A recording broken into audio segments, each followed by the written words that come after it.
What's up, ladies and gentlemen? It is I, the Goof, once again here with another video. I have not done these in a while, but I'm here just to talk about Nintendo news. There's been so much going on pertaining to Nintendo, and every time I don't see a whole lot of people talking anymore. Maybe there are people talking, maybe there's channels I don't watch anymore, but I know that I used to watch a specific channel, not going to name the channel, and they were covering news constantly, but apparently they're not doing it anymore.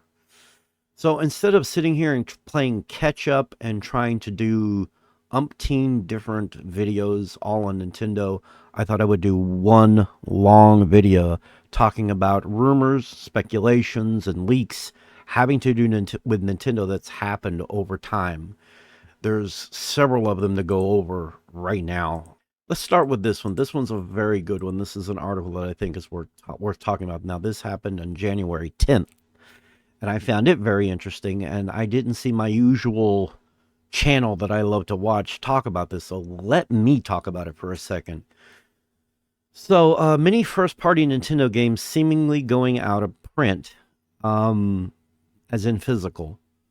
A number of high-profile first-party Nintendo games are seemingly going out of print, at least in North America. The news was spotted by Nintendo, with some retailers removing the listed games below from their inventory. It is not clear why this is happening, but there's the prospect that they could be introduced as Nintendo Select titles, seeing as the Nintendo Switch's successor is probably on, or presumably on the horizon. I don't think that's it, but sure. So the list follows. There's Paper Mario the Origami King. That game was terrible. Like, a lot of Paper Mario games are just bad. Donkey Kong Country Tropical Freeze. That's a good game, but I don't see why they would keep printing physically of that. That makes sense. You would go ahead and end that.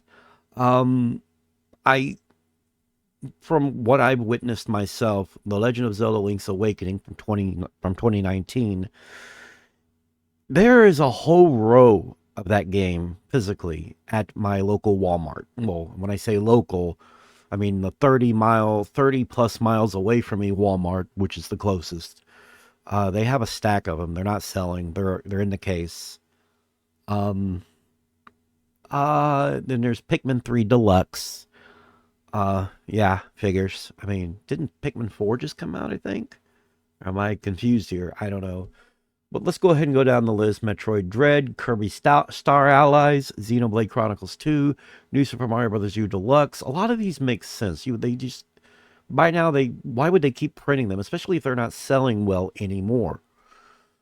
Fire Emblem Three Houses, Fire Emblem Engage, Yoshi's Crafted World, WarioWare Get It Together, Nintendo Switch Sports, Super Mario Odyssey, Splatoon 2, Super Mario Maker 2, and Mario Strikers Battle League. But let me talk about why I think they're removing them. I think it could possibly have something to do with the Switch.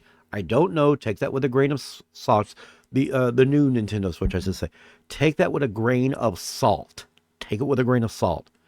But I think there's some kind of connection. What that connection is unknown to me. But, I mean, and they still sell these games digitally. They still sell them on the Nintendo Switch eShop. So I thought that was worth talking about. Let's go on to something else right now.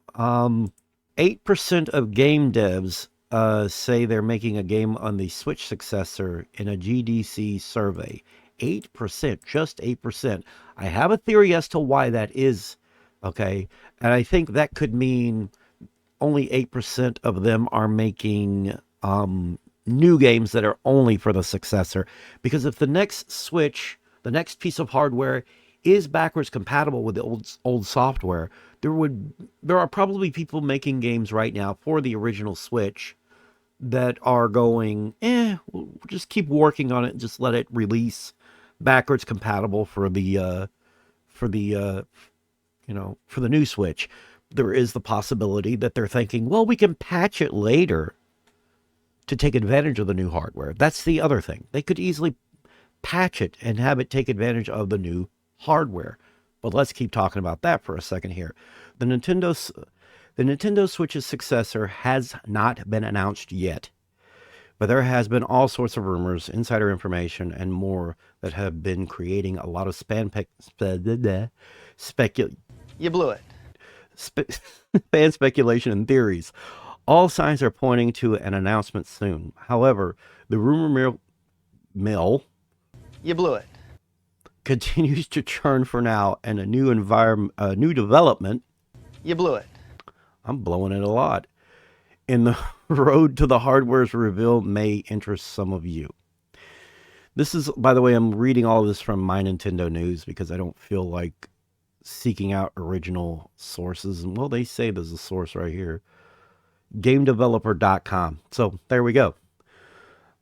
You see, the Game Developers Conference, or GDC for short, released their 2024 State of the Game Industry report earlier today. One of the things included in the report was a survey of over 3,000 developers. The devs were asked about their work and the gaming industry. One question revealed that 8% of developers are currently working on a video game for the Nintendo Switch's successor. And another question confirmed that 32% of developers are excited for Nintendo's Switch successor. So that's interesting to me. I think a lot of companies are taking a wait and see approach to the next piece of hardware that's coming out. I think that's part of it. I think that's what's going on. And I think what their intent is basically to make sure that the next piece of hardware from Nintendo will be something profitable. Will it reach the masses? Will they be able to make money? Basically, the Switch, believe it or not, the Switch got the heavy hitters that it got. It got those AAA experiences because it was a success. It did not become a success because of those AAA experiences. The AAA experiences came after it was clear to a lot of people that the Switch was going to be a success. And I know there's people like Review Tech USA who will say the opposite, but they are wrong. Sorry, Rich, you're wrong. Sorry, but you're wrong on this. This is the one thing I'm going to defend to the death, is that you are wrong. Look, I'm not saying there's anything wrong with AAA experiences. I'm not saying I don't want AAA experiences. I'm not saying anything like that. But I'm saying that if you go back and you look and you investigate, you will see that the AAA experiences that started coming in after it became evident and clear that the Switch was going to be a success. Otherwise, these studios were not going to put the money and time and money into porting their games over to that console. The same thing is probably fixing to happen with the Switch successor. The Switch successor is going to have to be very profitable. It's going to have to be popular. It's going to have to sell a lot. When it becomes evident, when it becomes clear that the Nintendo Switch will be doing well and that they can put their software on there and make a profit off of that new hardware, they will start porting those AAA experiences that you covet so much on the next Nintendo hardware. That goes for anyone out there who watches this.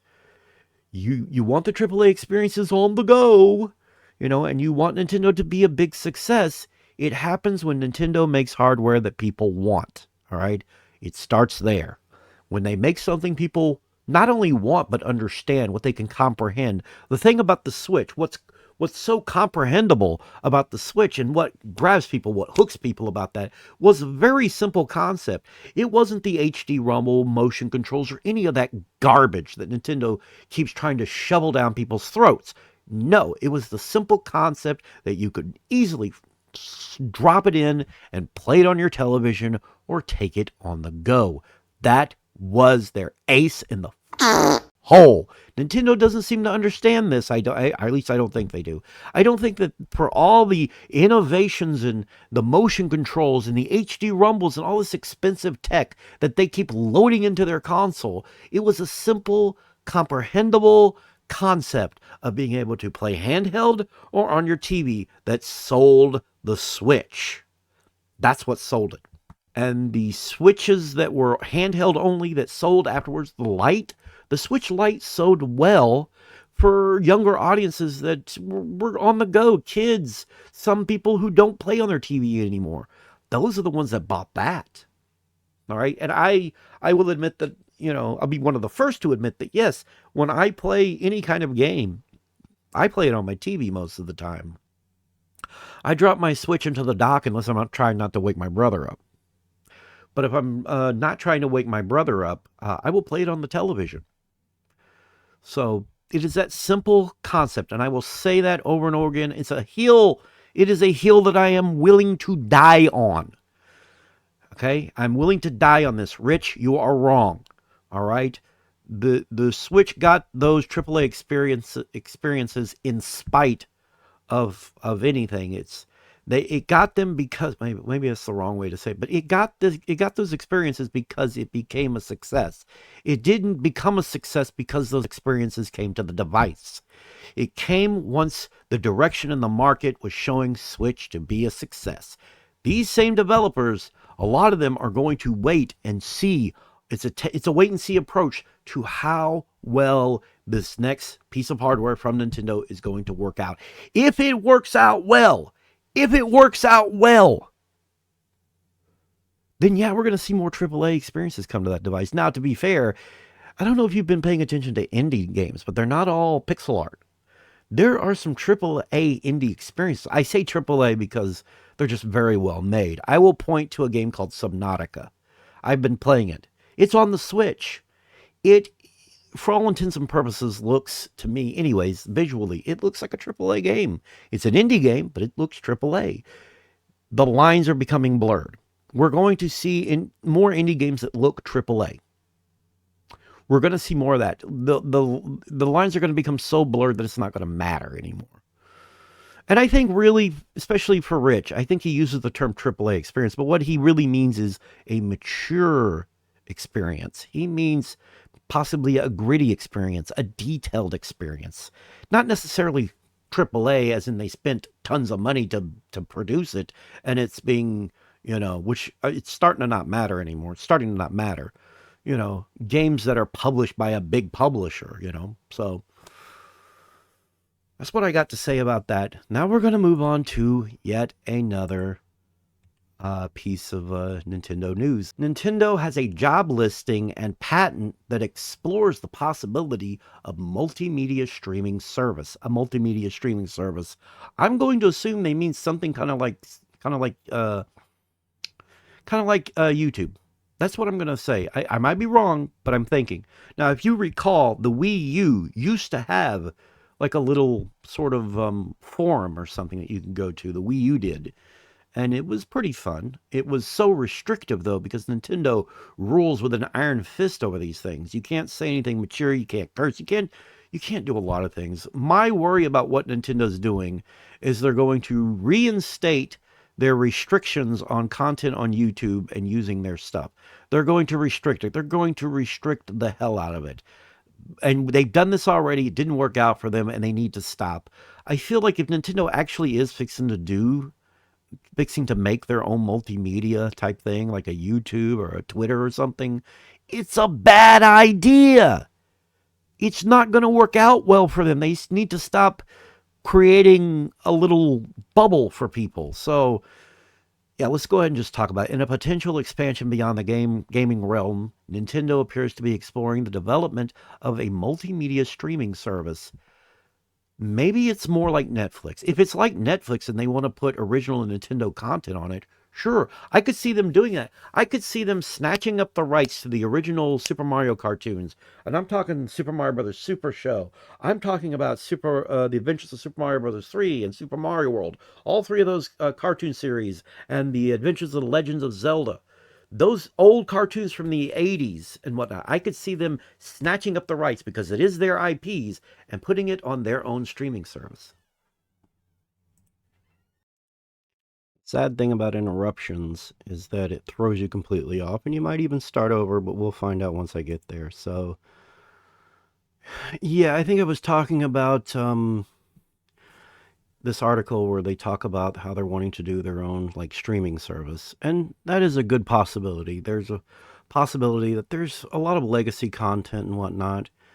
There's also the worry in my mind that they want to make their own YouTube, which, ugh, like they want hand over fist. They want complete control of what people create with their IPs, their intellectual shit and everything. Nintendo is a iron-fisted company. They don't want anyone to do just anything with their software, their characters, they're nothing like that. They're just, in my opinion, they're too controlling. They're way too controlling. Then again, I think Disney's about as controlling. Um, and it's a little ridiculous, but yeah, there are patents alone that may not convey much. A job listing for a software engineer with enterprise, or no, sorry, I blew it. You blew it. The expertise in multimedia technologies from Nintendo of America adds weight to the speculation. The engineer is expected to design and develop software supporting multimedia use cases. That sounds more. That sounds like way more than a YouTube or a Netflix. This sounds like something way more. But there's no telling. The engineer is expected to design and develop software and multimedia use cases, specifically tailored for massively used game consoles. The timing aligns with the upcoming launch of the Nintendo Switch 2, indicating that Nintendo may be preparing to offer more than just gaming on its next system. The mention of a massively used gaming console in the job ad, they say consoles, not console, so that's a little up in the air. There could be more than that. Used gaming console in the job ad suggests that the potential streaming service could extend to the current Switch as well. There's no telling. They might be dipping their toes in something like a mix between Twitter and YouTube or something. There's no telling what they're doing. But yeah, so now let's move on to, I believe, the last article I wanted to talk about. Omdia analyst says Switch 2 launching this year with 8-inch LCD screen. That would make sense. Look, I know everybody loves the LED. The LEDs are expensive. Okay, keep that in mind. They are expensive and they would drive up the cost. I'm pretty sure Nintendo's doing everything in their power to make this next device not be too expensive. All right. They want to be able to make a profit off their hardware, which is ridiculous to me. Do you know how much more successful Nintendo would be if they just took us even just a slight loss or broke even with their consoles or something? Like, I don't understand this vehement need to make money off of their hardware. I don't get it, but there we are. More information has emerged from Bloomberg today. I hate Bloomberg. Let me tell you why I hate Bloomberg real quick. If you go there, they expect you to sign up and pay money. That in this age of technology where you can get information anywhere, that. I'm pretty sure all the information in that article will eventually become public. Like, it's so fucking stupid that they do this shit. We have an exclusive. Fuck your exclusive. I hate Bloomberg. Get with the times. Stop making people pay shit. Just put up advertisements like everybody else does. Jesus. From Bloomberg today about the potential successor to the Nintendo Switch, which has yet to be formally announced by Nintendo. They are reporting that Omdia analyst Hiroshi Hayase, I'm pretty sure I'm pronouncing that right. If I'm wrong, if I'm not getting that right, I'm sorry. I don't mean to butcher these words. Says that the next generation Switch 2 system is indeed coming this year and that it will support an 8-inch LCD screen rather than OLED, presumably to keep Nintendo's profit margins up for the system. Mr. Hayase says that that is what he has heard via the supply chain. The more information that we find out about this next iteration of Nintendo devices, it sounds like they want to make something capable, but they want to keep the pricing down. And so they're having to cut things here and there. So I don't know. I want to see if there's at least one more thing I can talk about. There's got to be one thing Nintendo related I can talk about as far as the Switch hardware goes. Nintendo finding more partners to work on games based on Nintendo IPs. This was another one I wanted to talk about. I found this very interesting. So, Nintendo is finding more partners to work on games based on their IPs, their characters, and whatnot. So, Nintendo related rumors have been flying all over the pace. I blew it. You blew it. Place for the last few days, and not just because of the next Nintendo console. However, for a console to be successful, there obviously needs to be games. That said, part of why Nintendo has been able to release so many first party games is because the company has been collaborating with multiple studios to do so. There is a new rumor that has appeared today suggesting that Nintendo is looking into finding even more studios to collaborate with. I would like to see them collaborate with indies. Collaborate with indies more. I mean, they did it for that one rhythm game. If anybody remembers that, I can't remember what it was called.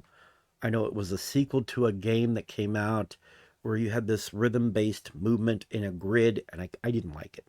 I didn't like it. Game industry head Christopher Dring said in an article published that, quote, I also know that Nintendo is actively meeting with independent developers. That sounds like indie developers to me, but to find new partners. Some of that is around publishing indie games. Oh, okay, so yes, very cool, which Nintendo does from time to time. But it's also seeking studios that could work on some of its IPs. Nintendo regularly works with third party teams, including Bandai Namco, Team Ninja, Platinum Games, Mercury Steam, Way Forward, and Grezzo. Grezzo. But the company is looking to add to that roster. Roaster, however you, no, it wouldn't be roaster, roster. And I know of 3 studios that are deep in conversation making games based on Nintendo brands. End quote. I don't know what those could be. I don't know what studios those could be. I'm hoping that maybe there's a new F-Zero. I as much as as cool as it is that they released that F-Zero 99, as cool as that is, it's not the kind of F-Zero game I want to personally play. Let me pitch my idea for an F-Zero game. Let me make tracks. Let's go back to the traditional flat plane. Maybe add simple things like heels. Maybe add simple, weird, flat, twisty loops or something. I don't know. But let people make tracks. I feel like that's where you want to go with the next one. It's just my opinion. I'm just saying. That's one of the things I want to see with the new F-Zero. I want retro looking F-Zero, custom track, some simple upgrades. I know a lot of people want to see a return to the 3D F-Zeros. Particularly, I'm not a fan of them. I'm just saying. So, there's that.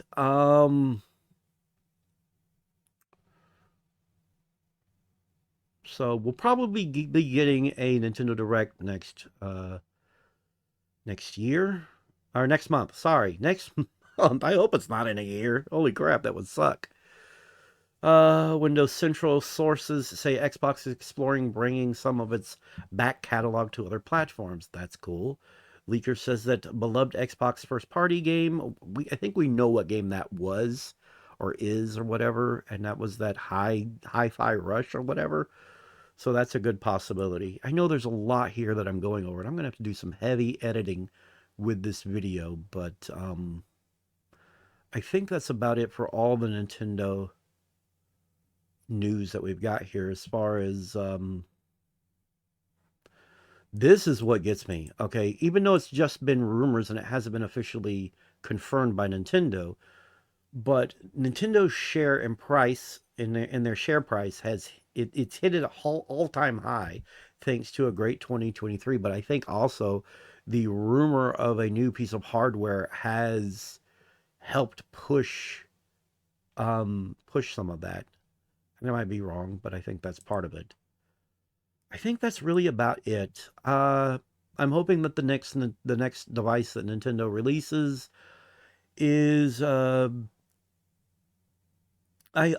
hope that it's way more capable, and not because I actually give a damn about AAA experiences or realistic visuals or anything like that, but I care about the health of a platform. I care about Nintendo's health as a company, even though they can be pretty shitty at times. We need that competition, bitch. We need competition. We need healthy competition. I never want to see Nintendo fade away. And as it stands, and I almost sound like Gomer Pyle, but as it stands, I think that they're going to make something capable, much more capable than what they have now. I don't think it's going to be 4K. Everybody keeps saying that. But if it is, I'm pretty sure it's going to be done through trickery.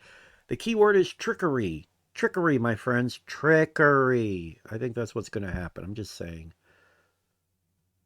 Yeah. So that's about it as far as all the Nintendo news I wanted to talk about. This has been a much longer video than I wanted it to be.